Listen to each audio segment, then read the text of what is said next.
అండి welcome to Mahalakshmi blogs. ఈరోజు అయితే గోంగూర పచ్చడి తయారీ విధానం తెలుసుకుందాం. సూపర్ టేస్టీగా ఉంటుందండి. 15 రోజులు నిల్వ ఉంటుంది.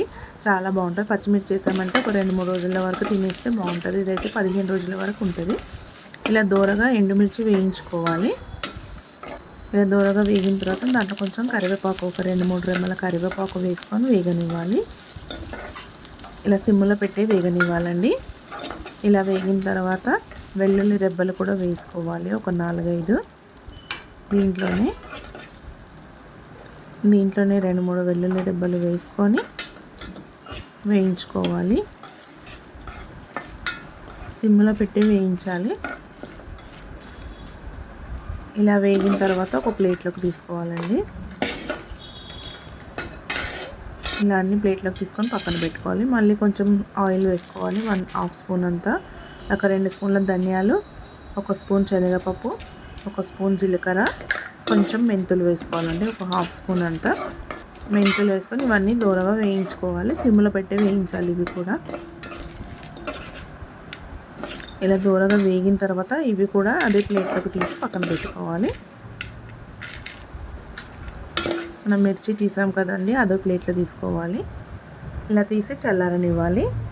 అదే దాంట్లో మళ్ళీ ఒక 1 స్పూన్ ఆయిల్ వేసుకొని గోంగూరకు మంచిగా కడిగి 2-3 సార్లు కడిగి గోంగూర వేసుకోవాలి.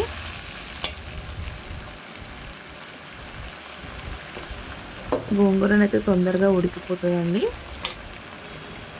ఇలా వేసుకొని కలుపుకోవాలి. ఒక 4-5 నిమిషాలకి ఇది మొత్తం దగ్గరికి అయిపోతుందండి. ఇలా ఉడకబెట్టుకోవాలి కలుపుకుంటూ, అడుగంటకుండా కలుపుకోవాలండి. ఇలా కలుపుకుంటూ దగ్గరికి అయ్యేంత వరకు కలుపుకోవాలి. ఇది అడుగు అంటుందండి. ఇలా మధ్యన కలుపుకుంటూ ఉడకబెట్టుకోవాలి. ఇది కూడా ఉడికిపోయిందండి. ఇంకా ఇది చూడండి, ఇలా దగ్గరికి అయిపోవాలి. ఇంకా స్టవ్ ఆఫ్ చేసుకొని ఇది చల్లారనిద్దాము. ఇలా చల్లారిన తర్వాత ఇది ముందు మనం వేయించి పెట్టుకున్నాం కదండి మిర్చి, అది మిక్సీ జార్లో వేసుకోవాలి. మిక్సీ జార్లో వేసుకొని మిక్సీ పట్టుకున్నాము. దాంట్లోనే తగినంత సాల్ట్ వేసుకోవాలి. మీకు తగినంత మీరు వేసుకోండి. ఇలా సాల్ట్ వేసి ఒకసారి తిప్పుకోవాలి.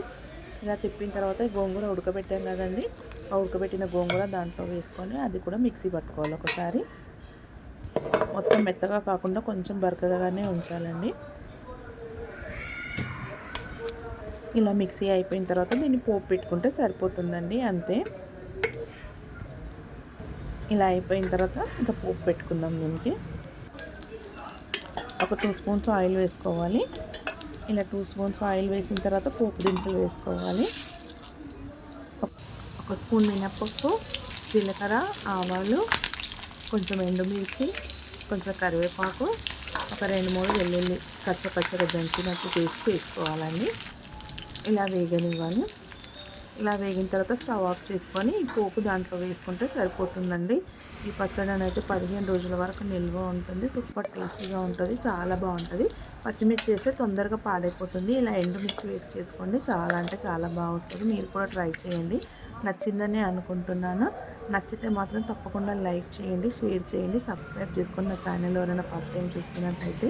ఇంకేమైనా వంటకాలు కావాలంటే మాత్రం నాకు కామెంట్లో చెప్పండి.